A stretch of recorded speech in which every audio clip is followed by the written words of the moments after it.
Tahap penutupan siklus akuntansi, jurnal penutup.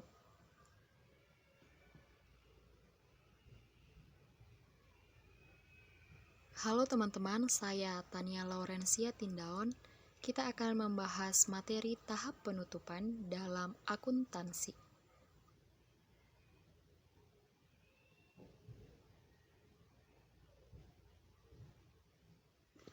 Pengertian dan tujuan jurnal penutup.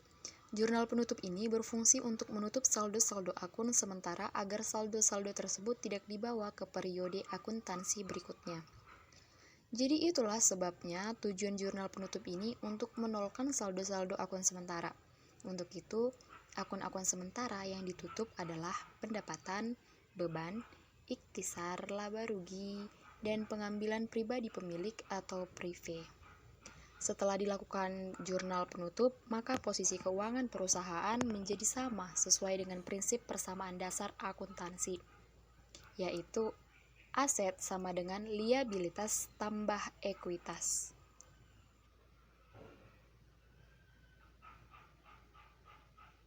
Baiklah, setelah kita mengetahui pengertian serta tujuan dari jurnal penutup tadi, kita lanjut ke akun-akun jurnal penutup.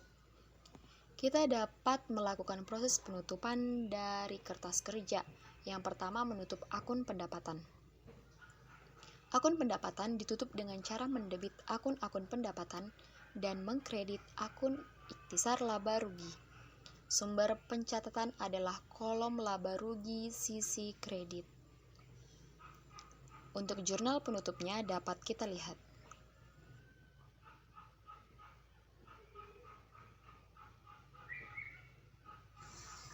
Yang kedua, menutup akun beban. Akun beban ini ditutup dengan cara mendebit akun ikhtisar laba rugi dan mengkredit akun-akun beban. Sumber data adalah kolom laba rugi sisi debit. Jurnal penutupnya dapat kita lihat.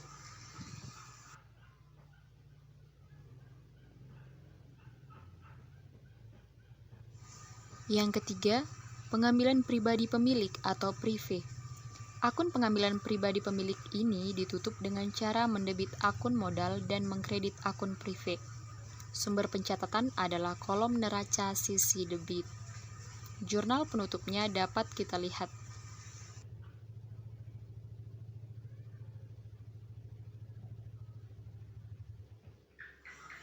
Yang keempat, ikhtisar laba rugi. Ada dua kemungkinan dalam menutup akun ikhtisar laba rugi ini, karena kan perusahaan mungkin memperoleh laba atau keuntungan dan juga bisa menderita kerugian. Jika perusahaan itu memperoleh keuntungan atau laba, akun ikhtisar laba rugi ditutup dengan cara mendebit akun laba rugi dan mengkredit akun modal. Jika si perusahaan itu mengalami kerugian, akun ikhtisar laba rugi itu ditutup dengan cara mendebit akun modal dan mengkredit akun ikhtisar laba rugi. Sumber pencatatan adalah sisi debit dan sisi kredit kolom laba rugi. Jurnal penutupnya dapat kita lihat.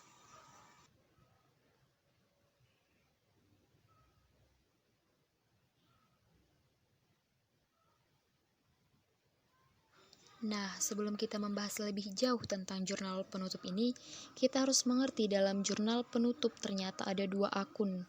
Yang pertama, akun sementara. Ini kita kenal sebagai akun nominal biasanya.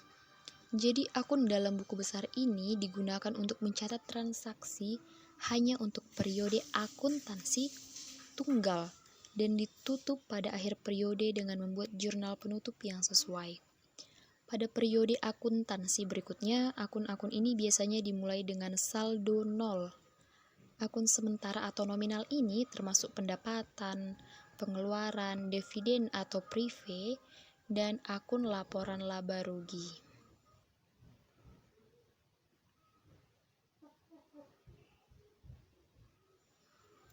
Yang kedua ada akun permanen atau yang biasa kita kenal dengan akun real. Jadi akun ini ada di luar periode akuntansi saat ini, yaitu akun-akun ini tidak ditutup pada akhir periode. Pada periode akuntansi berikutnya, akun-akun ini biasanya dimulai dengan saldo bukan 0. Semua akun neraca seperti harta, utang, dan modal adalah contoh dari akun permanen ini.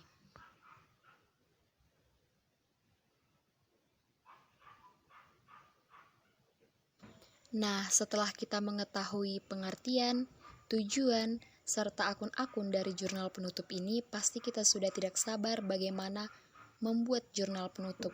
Namun, kita harus mengetahui proses mempersiapkan jurnal penutup ini. Akun sementara dapat ditutup langsung ke akun laba ditahan atau ke akun perantara yang disebut rekening ikhtisar laba rugi. Ikhtisar laba rugi kemudian ditutup ke akun laba ditahan. Total ikhtisar laba rugi setelah semua akun sementara telah ditutup harus sama dengan laba bersih untuk periode selanjutnya. Jadi seperti itu untuk mengetahui persiapannya.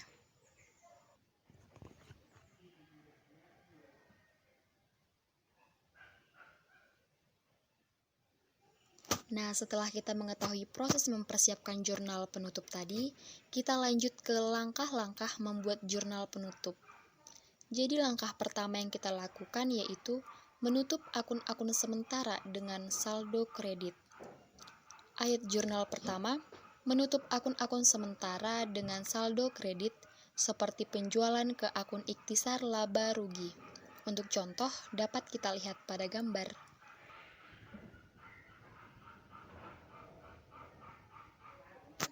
Untuk langkah yang kedua, kita melakukan menutup akun-akun sementara dengan saldo debit.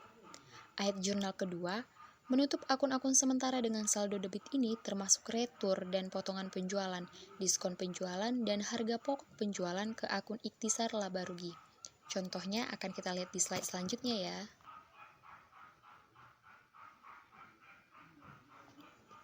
Contohnya dapat kita lihat pada slide ini di mana terdapat tanggal 31 Desember atau akhir dari tahun itu dalam arti akhir periode, di mana akun-akunnya sudah disebutkan dalam slide ini. Kemudian tertera keterangan proses pencatatan jurnal penutup.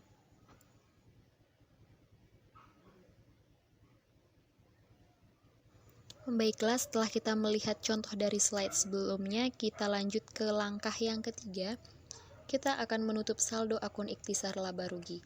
Jadi dalam langkah ini kita menutup saldo akun ikhtisar laba rugi itu ke akun modal pemilik. Untuk contoh dapat kita lihat pada slide ini.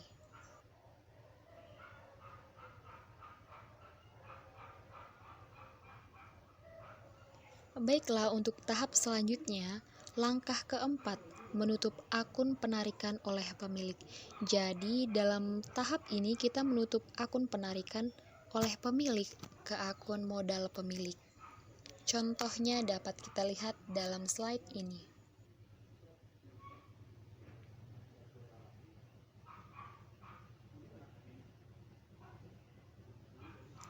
Ternyata setelah kita memposting ayat jurnal ini, kita akan mendapatkan hasil. Apakah kita mendapat laba atau keuntungan, atau malah kita mendapatkan kerugian selama periode itu. Dari contoh soal yang sudah kita berikan pada slide-slide sebelumnya, ternyata kita dapat menyimpulkan hasil dari contoh jurnal penutup ini. Dapat kita lihat pada slide ini.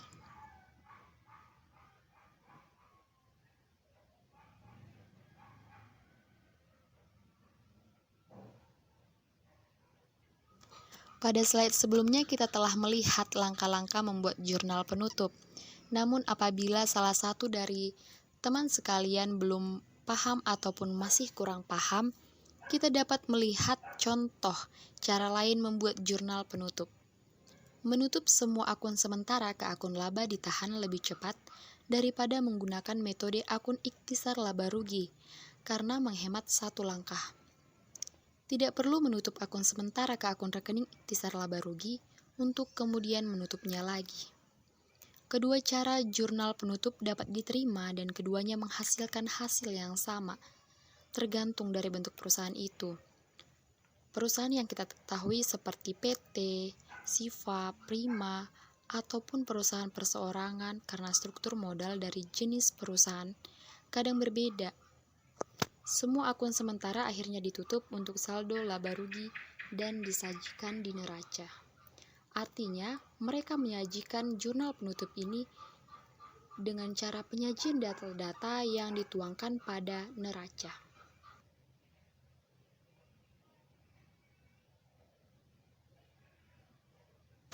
Baiklah, sekian dari pemaparan saya mengenai jurnal penutup. Semoga teman sekalian dapat mengerti serta paham dari penjelasan singkat saya. Semoga bermanfaat dan terima kasih.